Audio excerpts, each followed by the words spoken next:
लोकसभा निवडणुकांच्या तारखा जाहीर झाल्या आहेत। देशात 7 टप्प्यात तर महाराष्ट्रात 5 टप्प्यात मतदान होईल असं इलेक्शन कमिशनने जाहीर केलेलं आहे। यावर वंचित बहुजन आघाडीचे प्रकाश आंबेडकर यांनी आक्षेप घेत प्रश्न केला आहे की महाराष्ट्र राज्यात नेहमी 2 फेजमध्ये होणारे इलेक्शन यंदा 5 फेजमध्ये घेण्याचे कारण काय? प्रकाश आंबेडकर हे इलेक्शन कमिशनला रितसर टेलिग्राम पाठवून विनंती करणार आहेत की महाराष्ट्र राज्यात 2 फेजमध्ये निवडणुका घेण्यात याव्यात। प्रकाश आंबेडकर यांचं म्हणणं रास्त आहे, कारण 5 टप्प्यात निवडणूक कार्यक्रम घेणे म्हणजे हा कुणाच्या फायद्यासाठी इलेक्शन कमिशनने असा निर्णय घेतला, असा संशयास्पद प्रश्न सामान्य मतदारालाही पडलेला आहे। असो, अजून फायनल नोटिफिकेशन जाहीर करणं बाकी असले तरी इलेक्शन कमिशनने आज जाहीर केल्याप्रमाणे महाराष्ट्रात 5 टप्प्यात इलेक्शन होणार आहे। पाहूयात आपल्या महाराष्ट्र राज्यात कोणकोणत्या मतदारसंघामध्ये कधी मतदान होणार आहे ते। एप्रिल, रामटेक, नागपूर, भंडारा, गोंदिया, गडचिरोली, चिमूर, चंद्रपूर। 26 एप्रिल, बुलढाणा, अकोला, अमरावती, वर्धा, यवतमाळ, वाशिम, हिंगोली, नांदेड आणि परभणी। 7 मे, रायगड, बारामती, उस्मानाबाद, लातूर, सोलापूर, माढा, सांगली, सातारा, रत्नागिरी, सिंधुदुर्ग, कोल्हापूर आणि हातकणंगले। 13 मे, नंदुरबार, जळगाव, रावेर, जालना, संभाजीनगर, मावळ, पुणे, शिरूर, अहमदनगर, शिर्डी, बीड। 20 मे, धुळे, दिंडोरी, नाशिक, पालघर, भिवंडी, कल्याण, ठाणे, मुंबई उत्तर, मुंबई उत्तर पश्चिम, मुंबई उत्तर पूर्व, मुंबई उत्तर मध्य, मुंबई दक्षिण मध्य आणि मुंबई दक्षिण। अशा मतदानाच्या तारखा जाहीर झालेल्या आहेत आणि मतमोजणी ही 4 जून रोजी होणार आहे।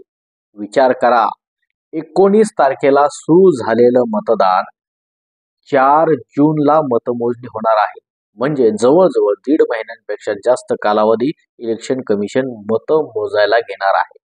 विचार करा, आजच्या ग्लोबल युगात डिजिटल तंत्रज्ञानात एका क्लिकवर किंवा काही मिनिटात, काही तासात हाती येणारा रिझल्ट याला 1.5 महिना एवढा वेळ घेणार। कुणाला वेड्यात काढतं इलेक्शन कमिशन?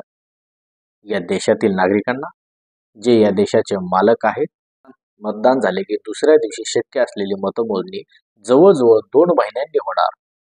थोड्या वेळासाठी आपण समजून घेऊयात की मॅन पॉवरची अडचण असेल तर मग मतदान झालेल्या तारखेपासून फार फार तर 3 दिवस घ्यावेत आणि रिझल्ट डिक्लेअर करावा, पण चक्क 1.5 महिन्यानंतर रिझल्ट येणार, म्हणजे लोकांनी केलेल्या मतांची चोरी करायला यांनी वेळ घेतलाय काय? अहो विचार करा, आपण स्वतःच्या जागेकडं, घराकडं काही दिवस लक्ष दिलं नाही, ते रिकामं किंवा बंद दिसलं तर स्वार्थी चोरटी लोक अतिक्रमण करतात आणि ते माझंच आहे असं सांगायला लागतात। हे खरंय की नाही? अशी उदाहरणं आपण आजूबाजूला पाहिलेली असतीलही। मग आपलं हे लाख मोलाचं मत, ज्या आपल्या मतांमुळे आपण आपला देश ज्या विश्वासू लोकप्रतिनिधींच्या ताब्यात द्यायचा म्हणून आपण केलेले मत, जर अशी ही खेळी करून, वेळ काढून भामट्यांनी चोरी केली तर? जागा मतदार हो, जागे व्हा। या भामट्यांची खेळी हाणून पाडण्यासाठी प्रत्येक मतदाराने इलेक्शन कमिशनला पत्र पाठवून हे लोकसभा इलेक्शन केवळ 2 टप्प्यात घेऊन दुसऱ्या किंवा तिसऱ्याच दिवशी मतमोजणी करून रिझल्ट जाहीर करण्याची मागणी करावी। आणि हो, मतदान हे बॅलेट पेपरवरच घेतले पाहिजे, म्हणजे पारदर्शकता येईल, ही देखील मागणी करा। किंवा जरी ईव्हीएम मशीनवर मतदान घेणार असाल तर आपण केलेल्या मताची चिठ्ठी जी काही सेकंद आपल्याला त्या मशीनमध्ये दिसते की आपण दाबलेल्या बटनाचे चित्र त्या चिठ्ठीवर आहे का, ती चिठ्ठी केवळ दिसण्यापुरती मशीनमध्ये न ठेवता ती आमच्या हातात पडावी आणि मग आम्ही गुप्त पद्धतीनं त्या चिठ्ठीची घडी करून एका मतपेटीत टाकू शकतो। मग मतमोजणी करताना तुम्ही मशीनचे काउंटिंग पण मोजा आणि खात्री करण्यासाठी आम्ही स्वतःच्या हाताने घडी करून टाकलेल्या पेटीतील मतांची देखील मोजणी करावी। असं असेल तर ईव्हीएमला विरोध करण्याचे कारण उरत नाही। आपण दुकानात खरेदी केलेली वस्तू त्याची गॅरंटी वॉरंटी म्हणून आपण पावती घेतो की नाही? मग तसंच तुम्ही ईव्हीएमवर घेतलेल्या वोटिंगची गॅरंटी म्हणून आम्हाला त्या चित्राची पावती पाहिजे, ती लगेच आम्ही तिथेच फोल्ड करून एका वेगळ्या ठेवलेल्या मतपेटीत टाकतो। हे असं झालं तर पारदर्शक मतदान होईल। पारदर्शकता ठेवणं हे इलेक्शन कमिशनचं कर्तव्य आहे आणि नागरिक म्हणून आपलाही तो हक्क आहे. हे असं झालं तरच पारदर्शक मतदान होईल आणि पारदर्शकता ठेवणं हे इलेक्शन कमिशनचं कर्तव्य आहे आणि नागरिक म्हणून आपलाही हक्क आहे. कारण सगळे लोकप्रतिनिधी प्रशासनात वेगवेगळ्या पदांवर काम करणारे अधिकारी आणि कारकून हे आपले नोकर आहेत आणि नोकरांनी मालकाचं ऐकलं पाहिजे.